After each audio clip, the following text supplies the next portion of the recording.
네, 반갑습니다. 허브경제TV입니다. 이번 시간에는 HMM 같이 한번 보도록 하겠습니다. 연휴 푹 쉬셨나요? 또 연휴 끝났으니까, 또 맛있는 거 많이 드셨으니까 또 힘내서 또 파이팅 하시면 좋을 것 같습니다. 먼저 영상 하단에 보시면, 저희 또 화면에 보시면 사람 모양 누르시고 아이디로 추가 HERB2019 친구 추가하신 다음에 흠슬라 보고 왔습니다. 남겨주시면 저희가 또 다양한 이벤트 혜택 뿐만 아니라 체험 기회 등등 많은 것들 챙겨드리고 있으니까 친구 추가 한 번씩 해주시고요. HMM 바로 한번 보도록 하겠습니다. 최근에 또 ETF 상장을 한다, 또 이런 또 상품들을 묶어서 만들어서 낸다, 이런 얘기들이 많죠. 최근에 좀 이 이슈로 좀 주목을 받았던 게 뭐였죠? 로봇 관련주들이었죠. 삼성에서 로봇 상품 내놓는다, 뭐 이런 로봇주들 묶어가지고 한다, 뭐 이래가지고 로봇 관련주들이 좀 강한 반등을 좀 했었는데, 국내에서 처음으로 조선하고 해운 ETF 상장을 한다. 그러면은 또 HMM이 빠질 수가 없죠. 붕어빵에 팥이 빠지면 안 되는 거죠. 밀가루만 먹을 수 없는 겁니다.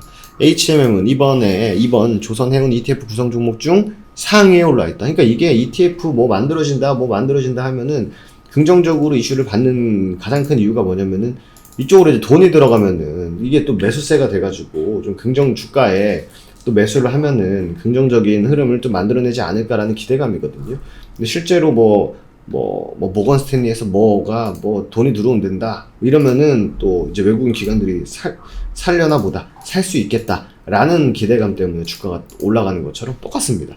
ETF를 앞두고 이 상품이 마음에 든다라고 하면 사람들이 나 저거 좀 괜찮다라고 하면은 당연히 돈을 밀어 넣을 거 아닙니까? 그럼 그게 매수세가 될 수 있다라는 그런 기대감이다. 근데 실질적으로 MSCI 지수 편입이라든지 FTSE 지수 편입 해가지고 몇백억 들어온다더라 해도 사실 그렇게 막 엄청나게 돈이 많이 들어오거나 엄청나게 가시적인 효과를 만들어내지는 사실 못한다. 사실 그 정도까지는 안 됩니다. 하지만 그래도 죽어가는 종목에 이 숨이라도 붙일 수 있게 해주는 게 천만다행인 것 같습니다. 보면은 조선 해운 업종 포함된 종목 중 시가총액 상위 15종목을 가중 방식으로 구성하는 조선 해운 지수를 추정을 한다 보면은 현대 미포조선 최근에 굉장히 분위기 좋았었죠. 한국조선해양, 삼성중공, 현대중공, HMM 등 구성 상위 종목에 올라있다. 그러면 현대 미포조선이 어떻게 움직였는지를 보면 되겠죠. 떨어졌잖아요. 떨어졌잖아요. 그러니까 이게 사실 말씀드렸다시피 그냥 단순 기대감에 지나지가 않습니다. 그냥 이게 최근에 좀 움직임을 가져갈 수 있겠구나 정도로 이제 되는 거지, 실질적으로 그럼 이 상승을 어떻게 해석을 해야 되냐, 지수의 영향을 사실 절대 무시를 못하는 거죠. 냉정히 보면은 중장기적 성장을 이룰 것이다, 그리고 향후 어떻게 될 것이다, 빅사이클 아직 초입이다, 이런 얘기들이 나옵니다. 근데 이 상품을 내놓는 사람 입장에서 빅사이클의 끝입니다라고 말할 가능성은 없죠. 당연히 상품 팔아서 돈 벌어야 되는데, 우리는 이런 거를 보고 그래도 되게 나쁘진 않다라고 판단을 하지만 이 냉정함을 잃어서는 안 된다. 냉정함을 잃어서는 안 된다. 근데 재밌는 거는 여전히 해상 운임은 계속 떨어지고 있다라는 거죠. 컨테이너 운임 13주째 내리고 있다.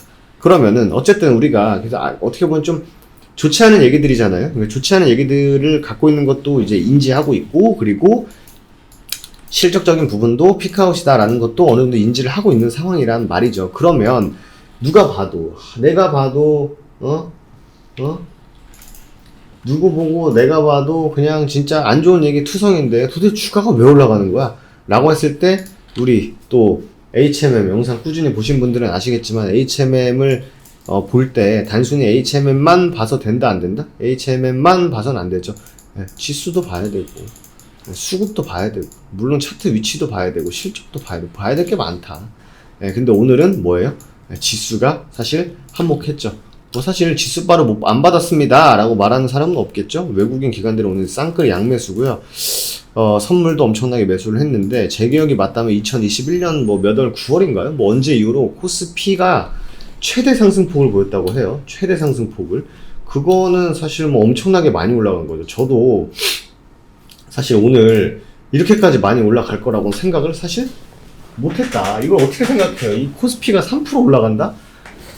제 인생에 코스피가 3% 올라갈 거다라고 생각할 수가 사실 없었다.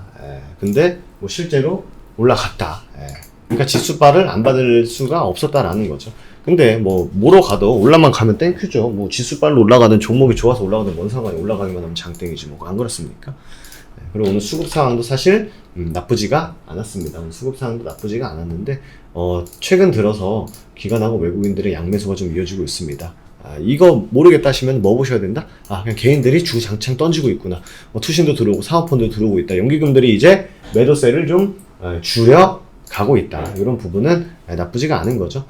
다만 이제 연기금들이 좀 빨리 매수로 돌아서는 흐름이 좀 필요하고, 그 외에 뭐 외국인들, 투신들이 계속적으로 좀 매수를 해주는 상황이 이어진다면 그 흐름 자체는 나쁘지 않을 수 있다라는 말씀까지는 드릴 수 있을 것 같습니다. 어쨌든 간에 인정하고 싶지 않지만 지수빨이 어느 정도 있었다. 그리고 제가 계속 많이 말씀드렸던 단순히 저점이 깨졌다고 해가지고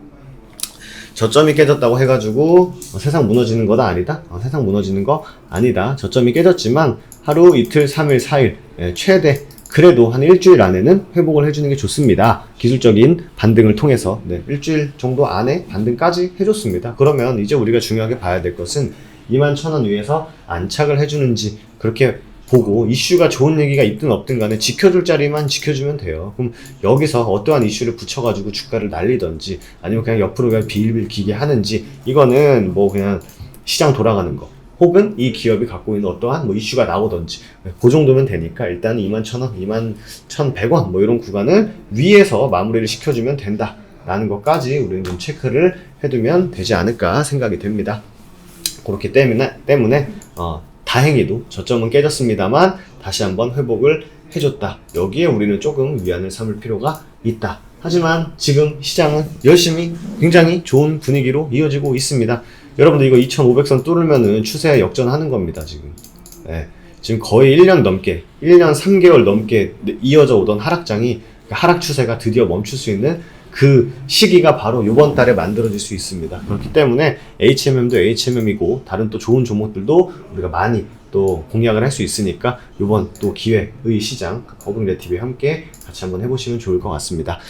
저희 또 카카오톡 친구 추가하는 방법은 서두에도 말씀드렸습니다. 사람 모양, 아이디, HRB, 친구 추가, HMM 보고 왔습니다. 남겨주시면 된다. 친구 추가 한 번씩 해주시고요. 저는 또 내일 이 시간에 인사드리도록 하겠습니다. 감사합니다.